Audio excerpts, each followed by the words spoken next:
if you just joined us, you are watching Namibia Connects. Now, in a bid to curb abuse of social media, especially the live pages, the Zambian government wants live broadcasts to be licensed. Further, the public broadcaster, the Zambia National Broadcasting Corporation, is being converted into an autonomous body. To give us details of this development, NBC's Wamundila Chilinda joins us from Zambia. Chilinda, thank you so much for joining us. Good morning. Good morning. How are you doing? I'm very well. Thank you so much for asking. Chilinda, the Zambian parliament has passed two bills, the Zambia National Broadcasting Corporation, ZNBC bill, and the Independent Broadcasting Authority, IBA bill. Just what are these bills meant to do? Let's maybe start with the IBA. All right. To start with the IBA, the the Independent Broadcasting Authority is a regulator of all radio and television stations in Zambia, including the state-owned stations.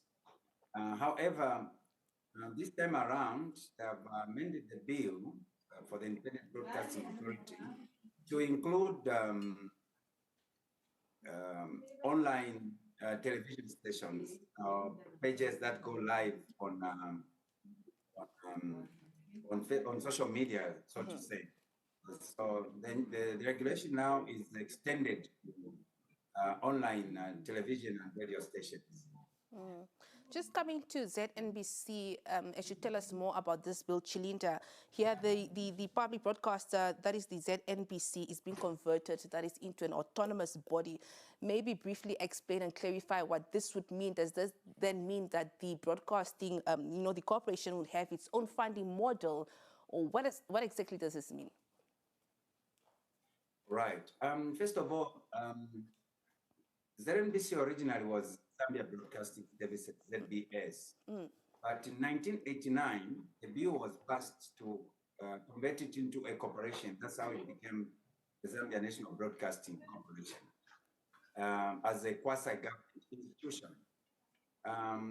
Later, around 2005, somewhere there, 2001 and 2005, there was another bill that introduced the more self-regulatory legislature for the institution. And we saw the introduction of what was called the TV levy, television levy. This was being collected from the power utility company that we call ZESCO here, Zambia Electricity Supply Corporation. So each time a person would buy units for electricity, every month there will be something like 5 kwacha, equivalent to about $3.5 million. However, later on, after the coming in with the IBA, Independent Broadcasting Authority, the levy was moved to IBA. IBA was collecting from the service providers for satellite TV, such as DSTV, GoTV, and the other ones that are around. But that proved a bit unattainable to the corporation, because with the power shortages that we have in the country, very few people are subscribing to pay TV, and then this is how now they have come up with this new bill that includes one component called the broadcasting levy. So this now, what this means, that with is that first of all, government wants to detach itself from the operations of ZNBC, including the funding. They want ZNBC to be answerable to the public. They're turning it into what is called a public broadcaster, so that they stop people, the public, stop receiving it as a government mouthpiece. So to help them achieve that, and for the sake of transparency, and to also make the institution viable financially, this broadcast levy will have a component of, other than television levy, there will be also radio levy. So radio levy, I believe, is going to be a game changer for the institution, because every gadget, cell phones, for example, every cell phone has a radio on it. So people have to pay for that radio on every cell phone. that the plan is that I think it will be collected either directly from the service mobile providers or, or ZICTA, which is the regulator for telecoms in Zambia. Then for cars and yeah, mobile utility vehicles, they'll be collected from the equivalent of NATIS, which is here, the Road Safety Agency, Road Transport Safety Agency. So with this move, it's expected that the corporation will be financially stable to operate on its own as an autonomous body. So this is where we are. And when are these bills going to be implemented, Chilinda? All right. So the bills have just passed the third reading in Parliament. So now we wait for the President's action. Thereafter, a technical committee is being put in place that will oversee the technicalities, the nitty-gritties on how these collections will be done, and also the appointment of the board members, this time around turning into a public broadcaster. So they have to bring in stakeholders from key sectors to make sure that they manage the institution transparently and in view of the new changes that the time frame may not really be known for now, but it looks like it's something that needs to be implemented as soon as possible. Chilinda, you mentioned that this is a game changer to the broadcaster, but of course was implemented. How is it going to change the media landscape in Zambia and the region at large, as far as timely information sharing goes? All right. Having been for the Zambia National Broadcasting Corporation before, for quite many years, I think I spent 2 years with the Zambia National Broadcasting Corporation. Over some time, the corporation has faced a number of challenges in terms of financial obligation. There's been situations where the corporation has struggled to pay salaries, for example. The biggest challenge has been content. The corporation has not been able to buy the required content that is actually on high demand. So with the coming of this broadcast levy, we see a situation where the company will be financially viable and they'll be able to buy the necessary content, they'll be able to meet their financial obligations. And also this will promote a lot of local productions. We have so many production companies around, but you see the best of movies or the soap is going to DSTV or Zambezi Magic because NBC could not afford to harness this talent that is all over the country. So with the coming of this broadcast bill, we foresee a situation where things will change and the film industry also. Just a quick focus shift, Chilinda, before I let you go.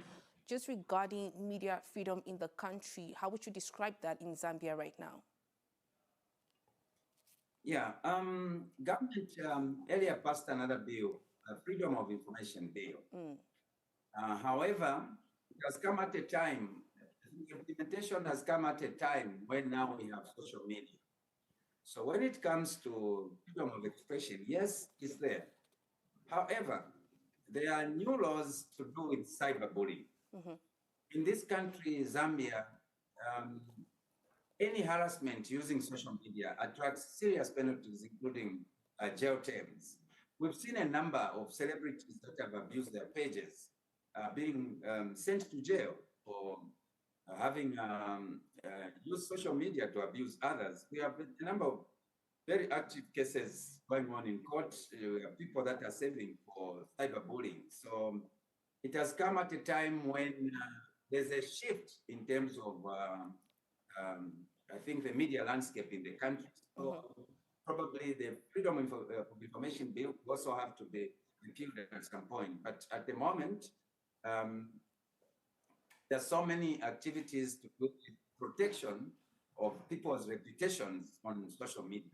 However, generally, freedom of expression and the freedom of the media is generally there.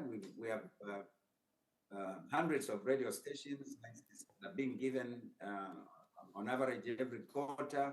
We have a number of private and independent television stations that really having their good time in terms of broadcasting and broadcasting in general. Yeah. Just for clarity, Chilinda, has Zambia passed a cybersecurity bill? And perhaps will the licensing of this live broadcasting perhaps curb the cyberbullying that you highlighted? Can you kindly repeat your question? Just for clarity, in case I missed it, has Zambia passed a cybersecurity bill? And perhaps also just in addition to that, will the licensing of the live broadcast, the bill that has been passed now, curb cyberbullying and protect people's reputations? All right, I get it. Thank you for that question. There's a cyber security bill that is already in place that guides on how people should use social media. However, I think this is what has triggered the repealing of the Independent Broadcasting Authority bill, because most of these people that have gone to jail or that are in court have used their pages with so many followers to infringe on other people's rights, because they are not regulated. They can decide to go live anytime and say whatever they want to say. So despite the coming in of the cyber bills, the trend of harassing other people using social media or defaming other people's reputation as they continue. So this is why they are have repealed this IBA bill to make sure that those with pages that go live or that claim that their pages are television, there are quite a number of them, are licensed annually to make sure that their content is controlled. I'm sure as they get licensed, there'll be guidelines that will be given to make sure that there's no abuse that we have seen in the recent past.